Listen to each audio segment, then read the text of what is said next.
on the brand new single. We've been playing it on our show and we've been getting lots of great feedback about it, so congratulations. Oh, really? Thanks so much. That's so exciting. Not a problem. So I was wondering if you could tell us a little bit about the track itself. What is Killing Me actually about, and where did it come from?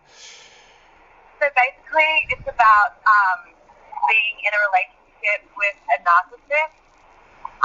It's kind of quite a dark theme, so that's why I wanted to make it a bit of a bop.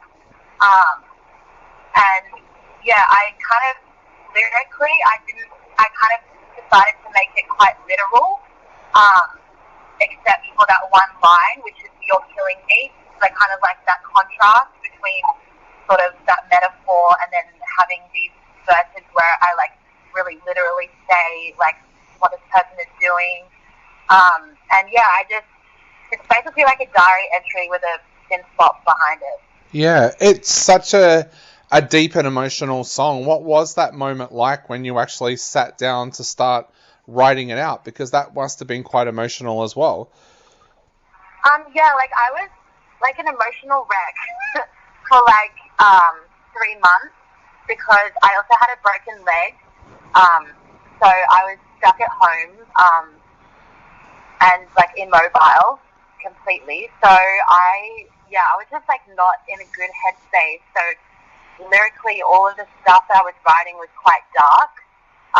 But I think that was part of my process of like working out all those feelings, and I think that making them quite sonically hopeful and like uplifting was part of the healing process.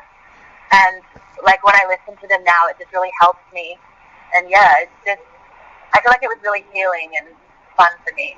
Yeah. Have you always found that music has been a great way to let those feelings out, or was it just over that 3-month period that you found that music was the best way to let it all out? No, I definitely think that's like a lifelong thing for me. Even like in school, music was always my best favorite part of the week. And I feel like it's because I'm quite introverted, that's how I express myself. And yeah, people kind of, because I do a lot of live performing as well, and people say I'm like a different person on stage. So yeah, I think that's just how I'm meant to communicate.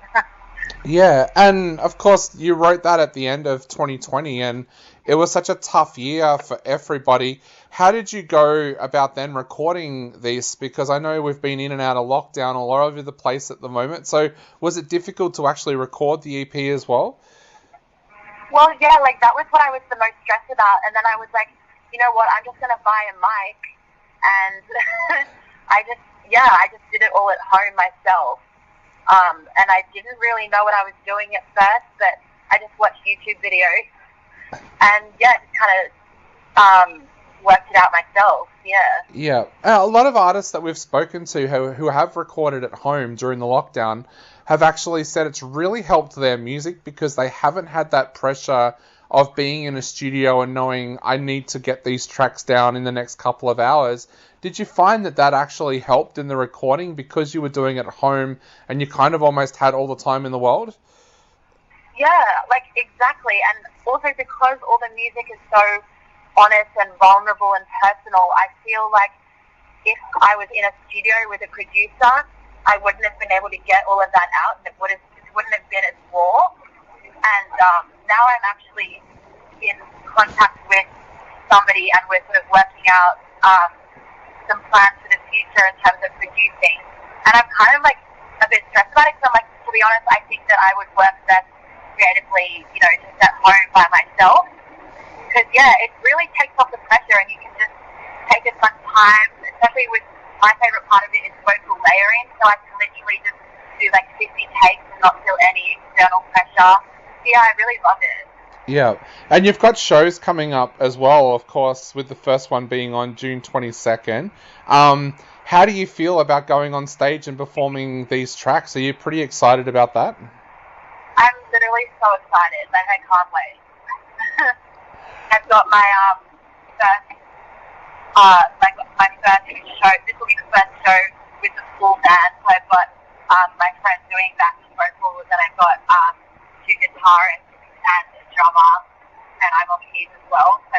we've got a couple rehearsals this weekend, and I'm just really excited.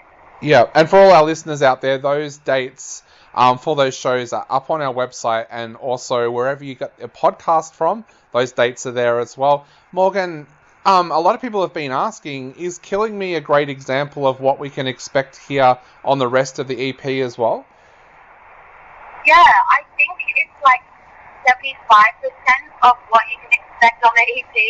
The other 25% is sort of more like my first single, which I released 4 weeks prior, well, not quite yet, as in it's more sort of a hybrid of hope and spoke, sorry, not hope, and it's just a bit more mellow and chill.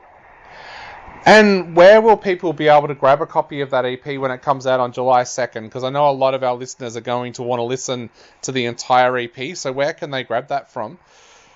Yes, please do. It'll be everywhere, and wherever you do your music listening, it will be. Awesome. And I guess to finish up, Morgan, we're going to go and play Killing Me again right now. So before we play this track, though, is there anything you would like to say to our listeners out there before they listen to the track, but also before they go out there and grab the EP as well? I just want to say, if anybody is in a toxic relationship or feels like they are trapped in any sort of situation that's bringing them down, I feel you, and there are so many people who feel you, and it gets better, and my advice would be to make something out of it, make art out of it, and don't let it bring you down. Definitely. Well, Morgan, thank you so much for chatting to us today. It's been an absolute pleasure chatting to you. We hope some of our listeners in Sydney will head along to your shows as well, but we cannot wait for this EP to come out on July 2nd. So thank you for coming on the show.